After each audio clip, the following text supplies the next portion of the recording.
Olá, amigos. Estamos de volta para mais um programa Despertar, produzido aqui pelo SEAC e veiculado pela TV Educativa Prevê da cidade de Bauru. Ele já esteve conosco e desta vez eu não vou me atrever a dizer quantos livros ele já escreveu, porque todas as vezes eu erro. Orson, muito prazer em recebê-lo novamente em nossos estúdios. Ô Sidney e amigos que nos acompanham, muito obrigado, é uma honra estar aqui novamente, já gravamos vários programas, eu me sinto muito à vontade aqui, viu Sidney?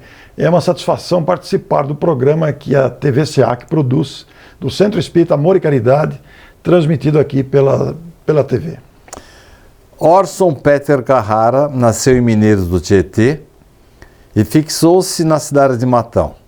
E de lá, principalmente na época da pandemia, Orson deu uma contribuição extraordinária, não apenas para a veiculação da mensagem espírita, mas para a manutenção da chama da espiritualização.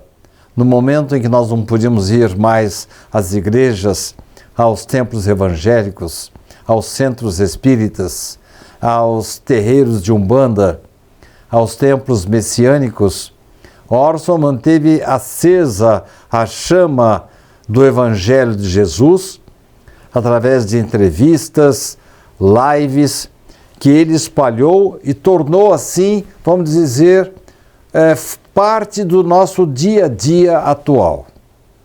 Orson, enquanto isso, você continuou escrevendo. E agora eu lhe pergunto, quantos livros você já escreveu, Orson? Ô Sidney, são 22 livros publicados e 2 do prelo para sair em 2024. Orson, eu estou patinando aqui para ver se eu passo você e quando eu chego pertinho de você, você dispara de novo. É tão bom escrever, né, Sidney? Então, eu tô também com 22 obras prontas. Então estamos empatados. Orson, eu noto que você gosta muito de falar sobre as instituições, mas quando você esteve aqui em setembro deste ano, você falou sobre relacionamento, sobre empatia. Sobre o que vamos falar hoje, Orson?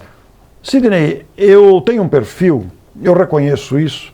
Eu sou escritor, como você disse, sou palestrante, tenho visitado o Brasil todo e tenho escrito sobre várias temáticas. Mas uma coisa que eu gosto de fazer, eu tenho um prazer imenso de fazer, é falar dos esforços alheios também. Eu gosto muito de fazer isso, de falar de livros de outros autores, de falar de palestras de outros autores. Você sabe que eu sou um fã seu, pessoal, gosto dos seus livros, divulgo suas obras, suas palestras, organizamos jornadas para outros companheiros, porque estamos todos juntos neste trabalho imenso da doutrina espírita. E hoje nós vamos falar sobre um livro que não é meu, nem seu, é de um outro autor que é pouco conhecido, mas é um autor de muita sensibilidade. Ele é autor de 7 livros, são poucos livros, mas publicado por diversas editoras. Ele é residente na cidade de Campinas, atua profissionalmente na área do direito, é um poeta de grande qualidade e eu tenho vários dos seus livros, dentre esses 7, eu tenho vários presenteados por ele, autografados, mas o recente que ele publicou pela Federação Espírita Brasileira me surpreendeu de maneira que eu fiquei agradavelmente surpreendido. O livro se chama Kardec, uma dádiva de Deus à humanidade. Uma dádiva? Uma dádiva. Um presente de Deus para a humanidade. Para a humanidade? Para a humanidade. Não é para não é para os espíritos. Não é para o pequeno número de espíritas do mundo inteiro? É interessante porque o autor faz uma referência. Qual o nome dele? É Mário Frigeri. É um senhor na faixa dos seus 80 anos aproximadamente, muito culto, essencialmente um pesquisador. E ele deu esse título, uma dádiva de Deus, ou um presente de Deus para a humanidade, porque embora Jesus tivesse prometido o Consolador, eu vos enviarei um outro Consolador para ficar sempre convosco, a humanidade não esperava o trabalho de Kardec.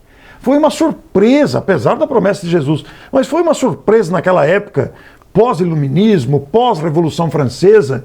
Nasce lá aquele que se tornou um professor famoso, respeitado e que depois, defrontado pelos fenômenos das chamadas mesas girantes, interessou-se pelo assunto, organizou didaticamente a doutrina espírita, lançou o Livro dos Espíritos, desdobrou nas demais obras, o que fez surgir os adeptos. Aliás, você falou que muitas pessoas se surpreenderam com a vinda da terceira revelação. Isso aconteceu também com Jesus. Sim. Muitos se arvoraram em ser o Cristo da época. Lembro, apenas como exemplo, do maniqueísmo, Sim. que queria de qualquer jeito dizer que ele era o Consolador prometido. E nós, espíritas, às vezes somos considerados presunçosos ao dizer que o Espiritismo é o Consolador prometido. Nesse livro, Mário traz motivos para que a gente entenda perfeitamente, finalmente reconheça no Espiritismo o Consolador prometido? Sidney, você mesmo escreveu um livro de pesquisa sobre a época do codificador em Paris. Aquele seu livro foi um livro de bastante substância, que surpreendeu os seus leitores, acostumados com as suas pesquisas também.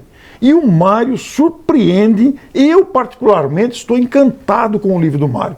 Eu já fiz 2 palestras sobre o livro, já o entrevistei e estou alardeando o livro com muita precisão, indicado ele para os amigos, porque justamente ele surpreende o leitor ao destacar esse aspecto confortador que o Espiritismo oferece. Eu acho que eu vou presenteá-lo com o meu mais recente lançamento, porque ali tem uma entrevista com Allan Kardec.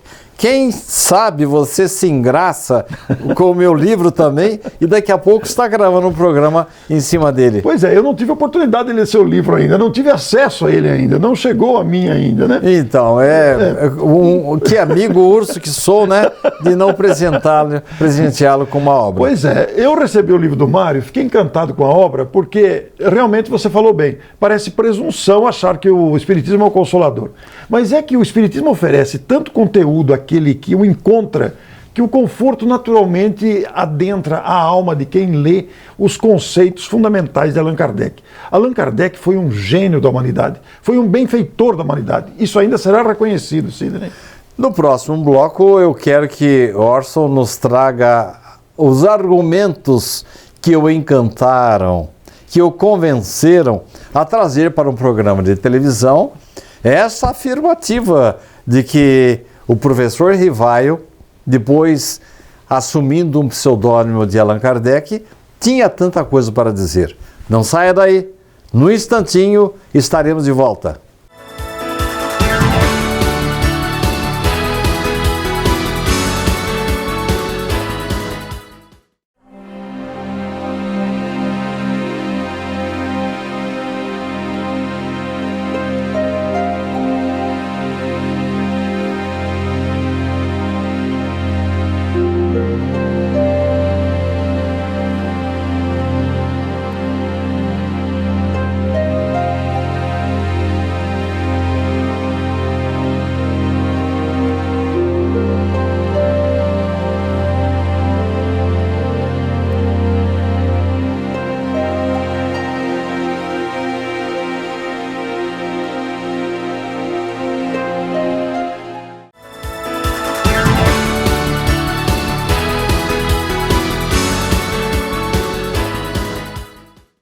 Estamos de volta para o segundo bloco do programa Despertar de hoje. Muito interessante, em que agora eu vou colocar o Orson Peter Carrara, o nosso convidado, que já esteve muitas vezes, meu querido amigo e irmão de muitas épocas, de priscas eras. E agora eu vou colocá-lo em saia curta. Orson, em primeiro lugar eu gostaria que você repetisse o nome do livro que estamos comentando, o seu autor e a editora, afinal de contas. Pois é, temos que ser honestos e dar os créditos, né? O autor é Mário Frigeri, é um escritor de grande talento e um poeta residente em Campinas. O nome do livro, Kardec, uma dádiva de Deus à humanidade. E a edição é da Federação Espírita Brasileira, muito conhecida editora nacional, que publica a maioria dos livros espíritas, a FEB, que tem um acervo gigantesco, que publicou este livro do autor. Orson, nós terminamos o bloco anterior com uma referência assim cuidadosa da nossa parte, porque muita gente pode não entender que o Espiritismo seja aquele consolador prometido por Jesus. Ele é o consolador? Ele é o consolador porque as orientações contidas, o contexto da doutrina espírita é racional. É lógico, ele é construído não sobre fantasias, ele não é construído sobre invenções ou imaginação, ele está construído sobre leis naturais. Leis naturais que não foram inventadas pelo Espiritismo, nem tampouco imaginadas por Allan Kardec. Os princípios fundamentais, como a existência de Deus, a imortalidade da alma, a pluralidade das existências, a pluralidade dos mundos habitados, a própria mediunidade, são questões que estão na própria natureza humana. Mas há questões ali que são mais ou menos no varejo muito parecidas com outras religiões, né? Sim, há questões muito parecidas. As religiões, em geral, aceitam a existência de um ser supremo, ainda que dê nome diferente. E a imortalidade da alma. Igualmente. E as consequências dos atos que viemos a perpetrar na atual vida. Isso. A grande dificuldade está, por exemplo, na aceitação da reencarnação e na mediunidade, na comunicação. Mas é interessante porque muitas crenças falam de manifestações do além. Apenas a terminologia espírita é que às vezes sofre algum preconceito. Mas o conceito, a ideia está embutida na crença religiosa. O que Mário trouxe de diferente sobre o professor Rivaio? Pois é, ele começa o livro com toda a sua vertente poética, utilizando-se de uma mensagem, de uma apreciação de Allan Kardec, que está no livro Obras Póstumas, Minha Missão. Existe um texto lá em Obras Póstumas com esse nome, Minha Missão, referindo-se ao próprio trabalho dele, o codificador. O Mário pegou o texto do Kardec e transformou num poema belíssimo. O livro começa assim, você abre o livro e já tem o poema adaptado do texto de Allan Kardec com o poema, não nos esquecendo que Mário é um poeta. Na sequência, Sidney, deste poema, ele vai contar a história de um mercador que permanecia mendigando em cima de uma pedra. Todo mundo ajudava ele, ele pedia para comer todo dia, estava debaixo da pedra, havia um tesouro. Eu sei. Você conhece essa história, ela é muito conhecida, e o tesouro ali que estava à disposição e ninguém sabia, nem o próprio mendigo. Qual a metáfora que você quer chegar aí? Eu quero dizer que a doutrina espírita é esse tesouro, e muitos de nós temos esse tesouro nas mãos, mesmo nós os espíritas, e não nos damos conta do que significa o conforto moral e racional dessa doutrina. E Mário faz a gente perceber isso com muita didática. Não é novidade. Nós temos muitos autores. O próprio Kardec faz com que a gente fique encantado com a obra e a lucidez de Kardec. Mas o Mário vai fazer o leitor novato, o leitor atual, que talvez tenha dificuldade com os textos de Kardec, de uma maneira atualizada, digamos assim, de perceber essa grandeza. Então, para você ter uma ideia, existe um capítulo do livro que se chama assim, Que Doutrina! Meu Deus! Exclamação. E neste capítulo, ele faz algumas perguntas do cotidiano, perguntas que todo mundo faz. Por que eu sofro, meu vizinho é rico? Por que eu não tenho nada e aquele tem tudo? Por que eu vejo a minha vida enrolada, nada dá certo e outras pessoas estão aí nadando nas oportunidades? Ou, por que eu tenho doença? Por que nada... Perguntas do cotidiano. São aquelas perplexidades filosóficas que todo mundo tem. E as pessoas só vão encontrar a resposta na doutrina espírita? Aí é que está o detalhe. Ele faz essas perguntas que todo mundo tem e o Mário fez uma montagem, assim como você citou a entrevista com Allan Kardec, ele fez uma montagem e pegou textos da obra de André Luiz, dos grandes instrutores de André Luiz, Calderaro, Alexandre, Aulus, Clarencio e outros que ali estão, Gúbio, que estão nas obras de André Luiz, e montou a resposta àquelas perguntas, identificando a origem de qual obra de André Luiz. Em outro ponto, ele criou um diálogo com o Espírito Verdade e propôs outros questionamentos comuns do cotidiano que todo mundo faz, independente da crença, e também fez uma montagem com respostas das obras da codificação trazidas pelo Espírito Verdade.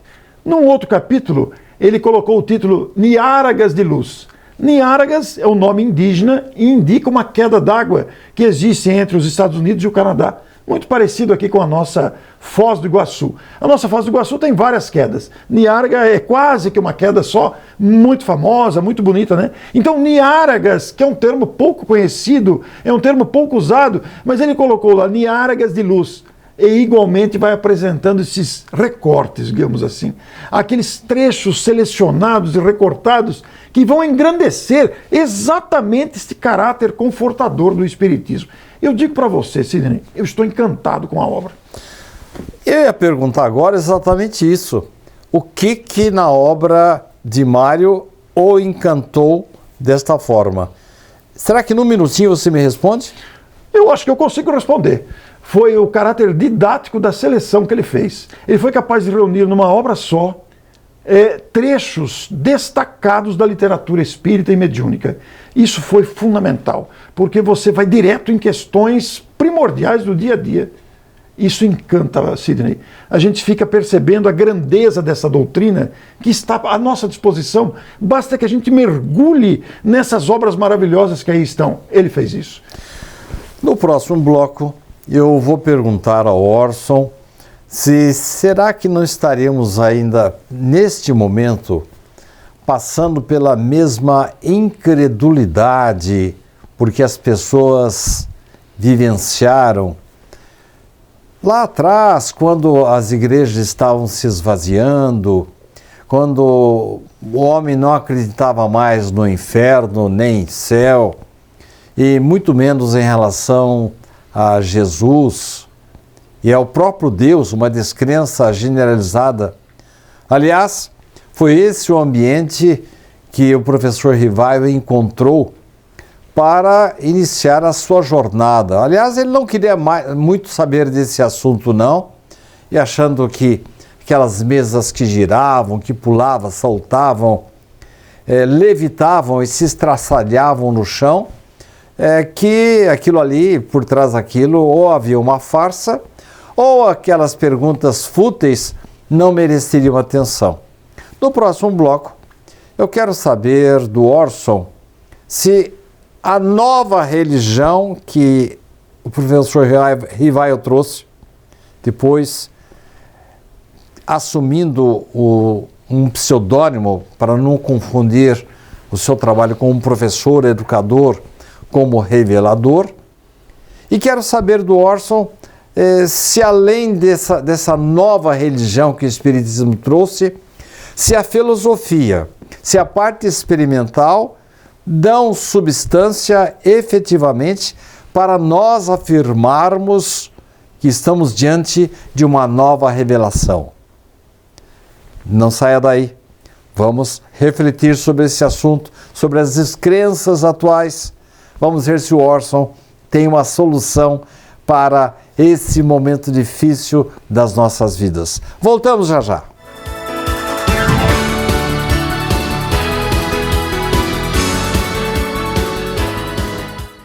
Você pode ajudar o SEAC de Bauru se cadastrando na campanha Nota Fiscal Paulista e indicando a nossa organização como beneficiária na doação automática. Com sua contribuição, nós recebemos o valor calculado em tributos fiscais e concorremos a sorteios mensais. Você também concorre a prêmios de até R$1 milhão e tudo com custo zero. Toda vez que você solicitar o CPF no ato da compra, a doação automática ocorrerá. Cadastre-se no programa Nota Fiscal Paulista pelo site ou, se preferir, baixe o aplicativo no seu celular.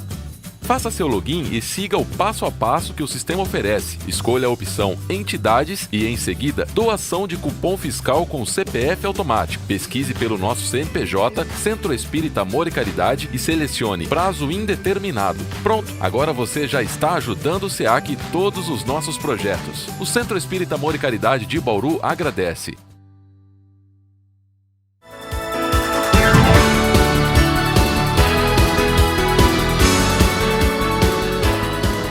Estamos de volta para o último bloco do programa de hoje. Que pena!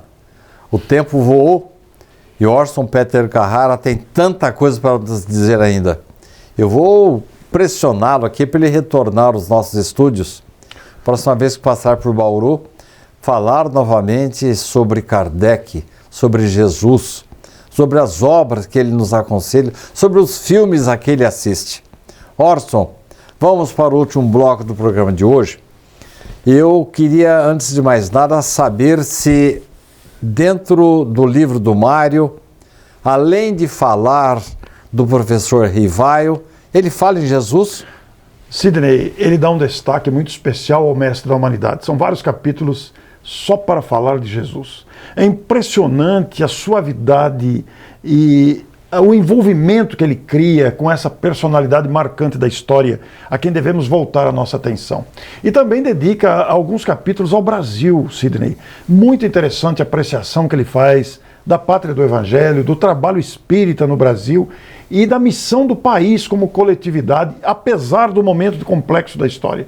É empolgante ler o trabalho esperançoso, repleto de fé que o professor consegue traduzir nos seus capítulos falando do Brasil e referindo-se a Jesus. É fantástico. Um pouco antes de vir para cá hoje, eu estava acompanhando um acolhimento que o Brasil está fazendo dos irmãos afegãos. E você falou sobre o coração do mundo, falou sobre o Brasil. E realmente o Brasil é de um coração enorme, né? E eu escrevi um artigo com esse título, O Mundo Precisa de um Coração. Mas você mencionou, eu perguntei e você mencionou Jesus. Orson, será que não estamos passando por um momento muito semelhante àquele que antecedeu o surgimento daquela obra extraordinária de Dante Alighieri, A Divina Comédia? E o livro que mais se destacou naquela tríade foi exatamente o Inferno. Mas, Orson, não sei se eu estou sendo pessimista, mas o homem não está acreditando mais no inferno, no céu, e está bem esquecido de Jesus. Se a gente começa a falar de Jesus, pessoal, mas isso aí é assunto de igreja, é assunto de templos evangélicos, de centros espíritas. Orson, será que nós estamos passando por um momento difícil? E já faço uma repergunta. Qual vai ser a atividade mais importante, ou a contribuição mais importante que tanto o Brasil, como o Espiritismo, como essa obra que você mencionou, que contribuições nós podemos esperar para que as pessoas voltem a despertar para as coisas de Deus? Nós estamos coletivamente, na história da humanidade, seduzidos pela incredulidade. Nós nos deixamos seduzir pelo ter ao invés do ser. E isso você falou aí sobre Dante Alighieri, a Divina Comédia, e eu ouso ir mais além, Sidney. Eu tenho a impressão, cá comigo, que nós estamos vivendo uma época muito parecida quando Jesus esteve na Terra. Um império medonho do materialismo, a crueldade vigente, e infelizmente nós estamos assistindo esse desenfrear, este galope rápido da violência, do desamor, da indiferença e até da omissão com os valores éticos. A humanidade, infelizmente, está sendo seduzida por esses valores. Orson, o autor do livro que você nos trouxe hoje, o Mário, ele deve ter mencionado que esse ambiente foi mais ou menos o que encontrou o professor Rivaio em virtude das recentes lembranças inquisitoriais, ou mesmo as barbaridades ocorridas durante as cruzadas. Mas, Orson, não estamos vivendo alguma coisa muito semelhante a isso neste momento? E qual vai ser a contribuição que o Espiritismo, que a recordação de Jesus, ou mesmo o próprio Brasil vai nos trazer? Eu concordo com você que nós estamos vivendo uma época muito parecida. Eu penso que a contribuição do Brasil, a contribuição do Espiritismo, a contribuição de Jesus para isso, Jesus está atento, acompanhando a história da humanidade, sem forçar o livre-arbítrio dos seres humanos, aguardando esse despertar. Esse despertar ele se dará por espontaneidade ou pelas provações que surgirão, não como castigo, mas como decorrência da nossa indiferença. E enquanto nos mantivermos seduzidos ou cerceados ou sob o império do egoísmo e do materialismo, nós viveremos essa batalha que estamos travando na Terra. Então o papel do Brasil, de Jesus e do Espiritismo é justamente despertar para esses valores novos. Eu, antes de vir para cá hoje, ouvi umas palavras de Divaldo Franco falando que nós vamos precisar de muitas dores. Você concorda? Concordo plenamente. Nós estamos rebeldes, coletivamente nós estamos rebeldes. Nós temos um exército imenso de criaturas trabalhando no bem em todas as religiões. Temos homens éticos, homens honestos que trabalham. Existe uma minoria barulhenta. Esta minoria deverá despertar pela dor, porque muita gente se deixa conduzir por essa minoria barulhenta. E isso vai resultar em aflições.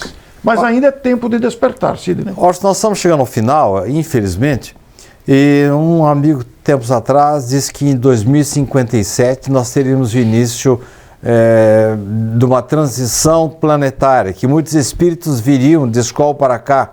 Eu discordei um pouquinho dele, porquanto não vai ser em 34 anos que nós vamos resolver os nossos problemas. Eu diria talvez uns 340 anos. Mas o que se pode fazer agora, eu, você e o telespectador, para que o mundo desperte para o bem? Deixar despontar no nosso coração o amor ao próximo. A confiança na vida, a busca por Jesus. Normalmente nas preces nós falamos assim: Jesus, vinde me amparar, ampara meu caminho, me protege. Vamos mudar esse tom para Jesus, eu quero ir até a você. Eu quero estar contigo, Senhor. Eu quero caminhar ao seu encontro. Isso significa, Sidney, mudar de comportamento, renovar-se interiormente. O segredo está na nossa renovação moral. Há esperança? Muita esperança. Eu sou otimista, eu creio no ser humano, porque o ser humano é criatura de Deus e Deus só faz o bem. Em 3 gerações, será que nós começamos a melhorar a humanidade? Eu acho que nós já estamos melhorando muito, Sidney. Eu acho que nós evoluímos muito. É uma questão apenas de direcionamento, de foco. Isso vai acontecer breve, porque nós temos um exército de espíritos bons que vão reencarnar, que já estão reencarnando e que vão modificar a face do planeta. Obrigado pela sua presença. Uma honra, muito obrigado a vocês. E obrigado a você por estar conosco. Na semana que vem estaremos de volta com mais um programa do seu interesse. Até lá.